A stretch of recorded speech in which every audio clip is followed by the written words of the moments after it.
আসসালামু আলাইকুম ব্যারিস্টার লিয়াকত আলী। আমরা যে দেখলাম রিসেন্টলি একটা আপডেট আসতেছে যে 5 বছরের উঠে যারা ইনডিফিনিট পাওয়ার কথা তারা এখন 10 বছরে পাবেন, মানে এইটার সম্বন্ধে কি চেঞ্জ আসতেছে? ধন্যবাদ।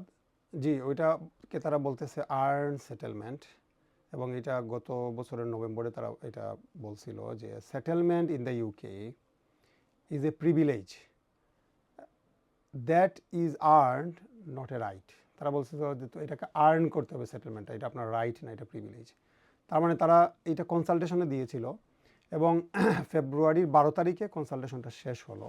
প্রায় 1,30,000 মানুষ এই কনসালটেশনে তারা অংশগ্রহণ করেছিল।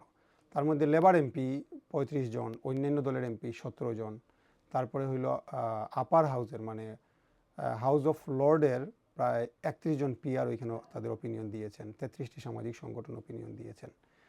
তো তাদের সবার ওপিনিয়নটা হইলো এটা যেন রেট্রোস্পেক্টিভ হয়, মানে যারা অলরেডি চলে আসছে এই দেশে এই মুহূর্তে যারা আছে, তারা বলতেছে 2030 সালে প্রায় 1.6 মিলিয়ন মানুষ সেটেলমেন্ট পাবে, এবং তারা বলতেছে প্রায় 3 লক্ষ চিলড্রেন আছে এফেক্ট হবে। সো তারা বলতেছে এটা যেন যারা চলে আসছে তাদের জন্য যেন এফেক্টটা না হয়।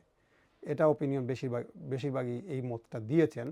নতুন করে যারা আসবেন তাদের জন্য যেন এটা কার্যকর হয়, কারণ এটা হচ্ছে breach of trust, breach of contract. আপনি মানুষকে নিয়ে আসলেন স্কিল ওয়ার্কার ভিসায়, বিভিন্ন ভিসায়, বললেন যে 5 ইয়ার্স পরে আমি আপনাদেরকে সেটেলমেন্ট দিব, এখন বলছেন 5 ইয়ার্স পরে আমি সেটেলমেন্ট দিব না। সো কী তারা বলছিল যে এই আনসেটেলমেন্টে কী জিনিস ছিল, একেবারে আমি সামারিলি বলবো। তারা বলছিল যে যারা স্কিল ওয়ার্কার ভিসায় আসছে তাদেরকে 5 ইয়ার্স পরে তারা বলছে আমরা ইনডিফিনিট দিব না, 10 ইয়ার্স পরে দিব। যারা কেয়ার ওয়ার্কার ভিসায় আসছে তাদেরকে বলছে আমরা 5 ইয়ার্স পরে ইনডিফিনিট দিব না, 15 ইয়ার্স পরে ইনডিফিনিট দিব। আবার আরও কিছু চেঞ্জ তারা বলছিল, যাদের ইনকাম 50,000-এর বেশি বছরে ইয়ারলি তাদেরকে 5 ইয়ার্স পরে ইনডিফিনিট দিবে, এবং যাদের ইনকাম 1,25,000-এর বেশি ইয়ারলি তাদেরকে বলছে আমরা 3 ইয়ার্স পরে ইনডিফিনিট দিব। আবার তারা বলছিল যে পাবলিক সেক্টরে যারা জব করে, যেমন এনএইচএস, টিচার, তাদেরকে 5 ইয়ার্স পরে তারা বলছে ইনডিফিনিট দিবে।